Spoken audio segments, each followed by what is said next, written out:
Good morning. Good morning. Something looks strange about this.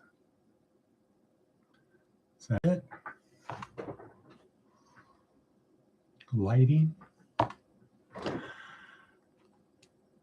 That's that side. Okay, cool. All right. Good morning, good people. Today is Saturday, January 24th, 2025, the last 2026, the last week of the month. Ugh. No. Good progress. My name is Edward Bevilacqua. This is Department of Career Services, where our goal is to help our students and interested people on their journey through this life. Today is G.school, though. Saturday and Sunday we call G.school, where that's where we focus on the spiritual leg of the table, or the spiritual part of the boat. And at this point, if you're not a student, if you're somebody new, you should be saying, huh? Table, boat? What do you mean? All right, so I will describe it for you. But first, a little disclaimer. The thing about G.school is the spiritual side.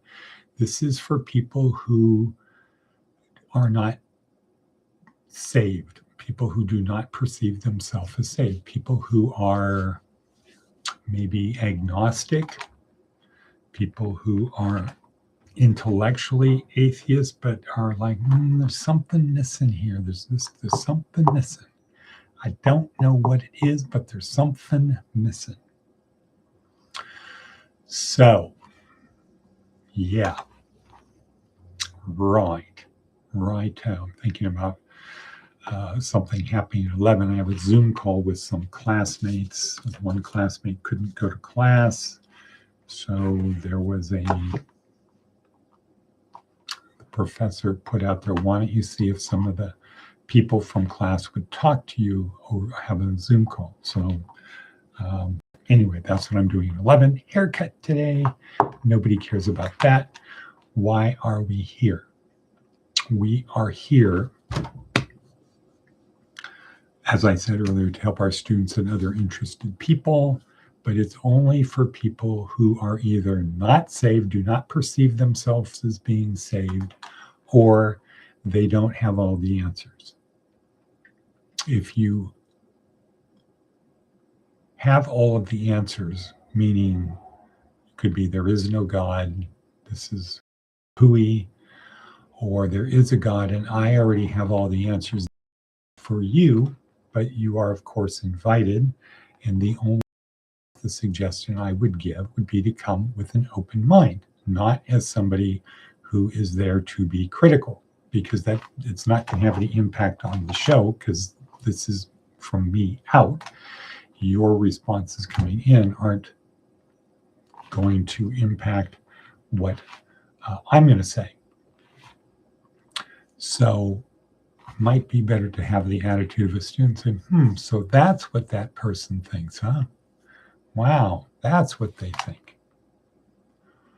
Versus, I already know everything. I already have all of the answers. It has been revealed to me, or I have figured it out, or I have learned it, or I've had a great instructor who's already been there, so I don't need to relearn it. I don't need to find out for myself. I don't need to just question the things I believe. And if that's you, I'm saying great, thumbs up, good system for you. You are very fortunate to have such a state of certainty. But you should be open to the idea that not everybody does. Everybody does. And so this is for the everybody else, but all are welcome. Okay, so if you are saved or successful, this is not designed for you, but you are welcome. All are welcome. And you'll get the most out of it if you have the attitude of, what is that person trying to say? What is Edward trying to say? Poorly. What is he trying to say? Bonk. No, I'm not trying to say that, but I probably actually am. So, again, for new people, this is the day, these 2 days we call G.school. We focus on the spiritual side, which is the most important side, and it's based upon the fundamental belief of we do have a transcendent soul. Now, the reason I paused there, as I was speaking, I was remembering in class Thursday night, our small little group of 7, 8 people, including the professor. So it's very intense, 3 hours. Have to be on your toes. Can't be doing anything else. Can't be texting, doing anything else because you are going to miss something. All right, anyway. In class, the professor reminded or threw out that not everyone in class is a Christian. So of the 7 students, no, not a Christian, not everybody in the class believes in God. And my immediate from that, as I was talking, was, wow, you've got people in class to be a chaplain and they do not believe in God. Wow, that is interesting. No value judgment on it other than that's very interesting, because how do you become a chaplain in good faith if you don't believe in God?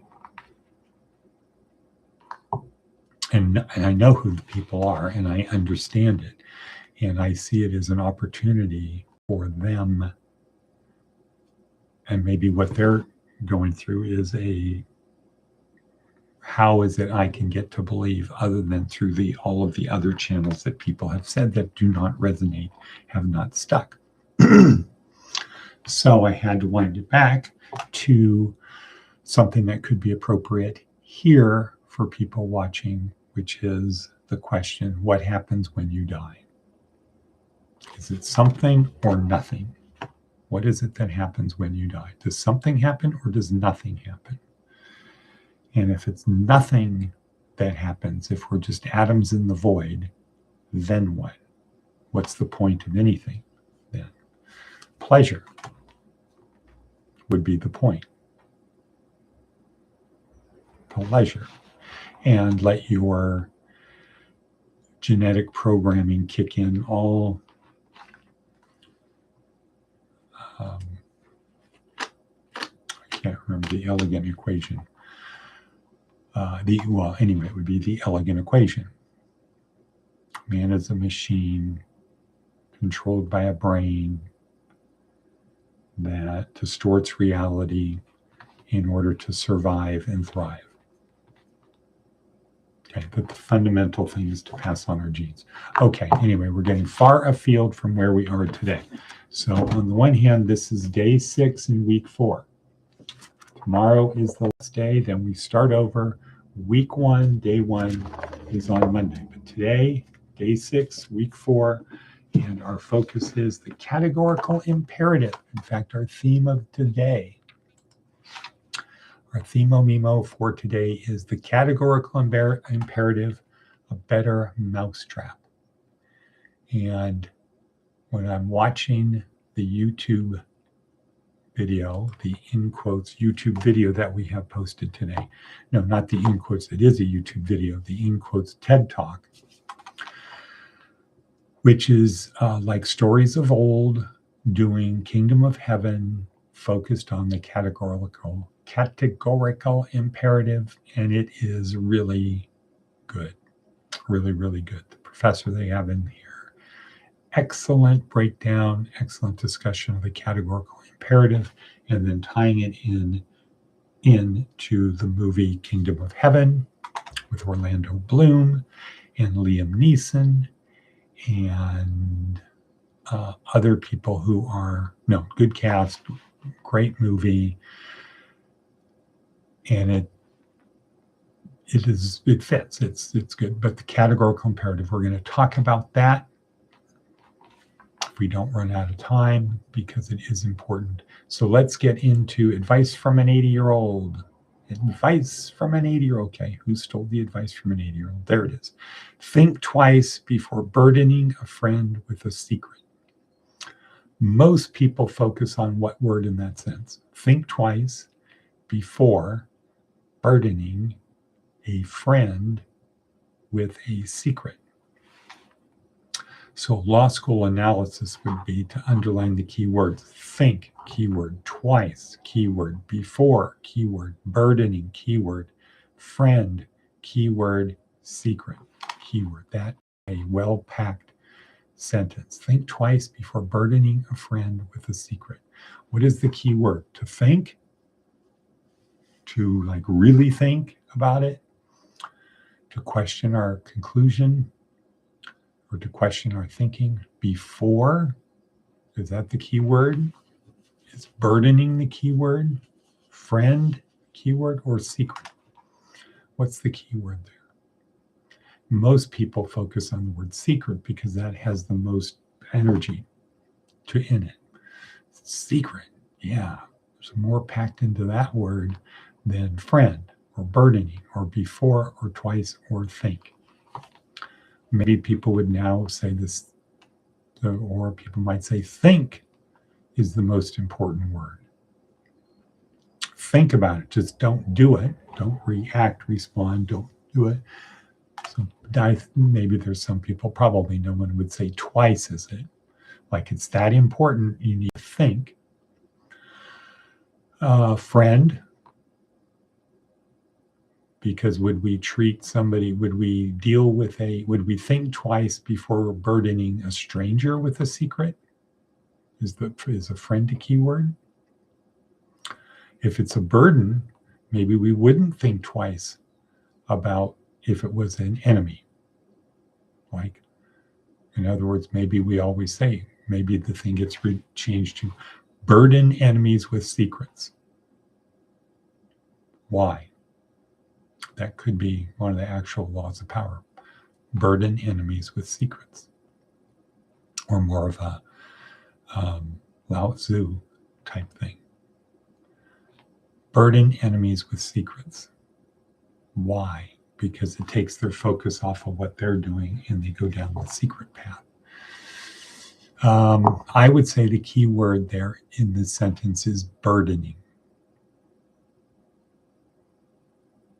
And I would say it would be, you only have to think twice if the secret will be a burden. It doesn't say think twice before telling a friend a secret. Right? It doesn't say think twice before telling a friend a secret. Disclosing a secret to a friend. It doesn't say that. It says before burdening a friend with a secret. So if it's a burden, think twice before you tell them. The burden could be, the secret could be, the person you think is so good is really not who you think they are. Here's something they did. Is that a burden? Could be. And what's the advice of an 80-year-old? Think twice before you burden your friend with a secret. In other words, put a heavy load on them. It's not the secret, it's the load. Would it make sense to say, think twice before burdening a friend? Yeah. Okay, with what? Well, one thing could be a secret. Another thing could be a heavy yoke. Another thing could be with an obligation. Think twice before burdening a friend with an obligation. Okay, so really good. All right. Let's go see what Seth Godin has to say. And we are 14 minutes in. Seth Godin. A better mousetrap. Wasn't that in the advice from an 80-year-old? Mousetrap? That's easy advice and a fine goal. Except, if you look at the last 100 years, we haven't seen many useful advances in mousetraps, despite the number of people who have tried. It feels like an infinite market, so it attracts a lot of entrants. You probably won't come up with a better mousetrap, but you might find the empathy and focus to find a small group of people with a more specific problem and solve it for them in a way that earns you trust, traction, and word of mouth. That's enough. Find a small group of people with a more specific problem and solve it for them in a way that earns you trust, traction, and word of mouth. That's enough.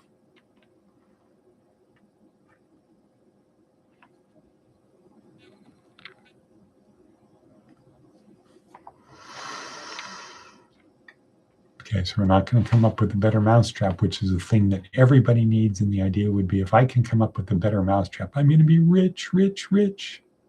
And Seth Godin is saying, you probably won't. But if you find a small group of people with a more specific problem than getting rid of mice and solve it for them in a way that earns you trust, traction, and word of mouth.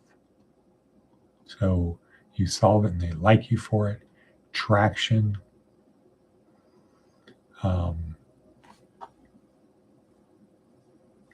Meaning I can do it again. And word of mouth, they're going to spread it. Great. So that could be a restaurant, right? Find people are hungry. Find a small group of people, a subset of people who are hungry with a more specific problem than just wanting food. Like, in other words, I want healthy food. I want reasonably priced food. I want reasonably priced food that is healthy, and solve it for them in a way that earns you trust, traction, and word of mouth. In other words, yep, that was good. I'll be back. I'm going to tell my friends. Okay, cool. Where's we at now? 17 minutes in. Categorical imperative. The categorical imperative is a way to steer, to navigate through life. So you're on your ship, you've got the crew, the game is afoot, the adventure is afoot. Things pop up. What do we do? Here's this, here's that. How do we keep moving forward? Well, one tool is the categorical imperative. The video breaks it down great in both directions. We're only going to focus on one direction, which is universalizability principle. And the formulation of that would be, when you're thinking, do I do this? Is this okay? Do I do that? Is that okay? What is the best way to go? You say to yourself, well, I'm thinking about doing this. Now, if there was a law that said you have to do this and everybody did it, would the world be a better place? If the law was an eye for an eye and everybody did it, would the world be a better place? Now, you could argue it both ways. You'd say, well, yeah, pretty quickly it would, because all of the bad people would be killed or injured. So all we would be left with is the nice people, the people who would go out of their way to help. But the problem with that is all people are not equal. So if I do harm to you and say, hey, eye for an eye, little man, eye for an eye, I'm going to punch you, I'm going to force you to do something, you can do the same thing back to me. Hey, go ahead, go for it. Well, yeah, but I can't, right? The little guy can't.